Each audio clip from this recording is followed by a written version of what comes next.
Meanwhile, former Chief Minister and CLP leader Ibobi calls for prompt intervention by centre to ensure safe release of two abducted youths. The Congress leader was speaking on the sidelines of observance of 128th birth anniversary of Jananeta Hizam Irabot, which was organized by Jananeta Hizam Irabot Birthday Celebration Committee at MTU Hall in Yai School today. Speaking further, Ibobi said as one of the three youths was rescued, it will not be too difficult to trace the other two youths. Intervention from central leaders can ensure for the release of these abducted youths. Ibobi also maintained that early coordinated efforts from both state government and centre is the need of the hour, as failing to do so can spiral into bigger crisis in the state.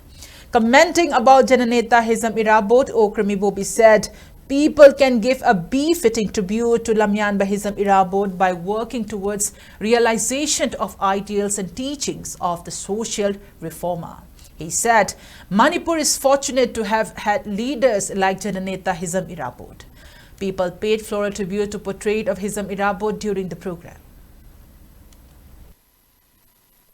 Besides our state force. So each and every corner, the central paramilitary force present is there. How far it is correct or not, I am told the one who rescued was also handed over by Assam Rifle. They are going together, they are traveling together in one small vehicle. If they can rescue one, it is not charge leveling against the Assam Rifle. If they can rescue one, why not the others? So in short, I suggested yesterday to Honorable CM, besides our state force trying how to rescue the remaining two youths, my suggestion would be let us give maximum pressure to the center, particularly to the Home Ministry, so that I thought they will definitely listen. If they give maximum pressure to these cookie militants. No, don't do like that. If you do like that, then further the gap escalation of between these two communities, what will be the future of the state of Manipur? That's why let us try to rescue these two boys and let us give maximum pressure to the Government of India, particularly Home Ministry.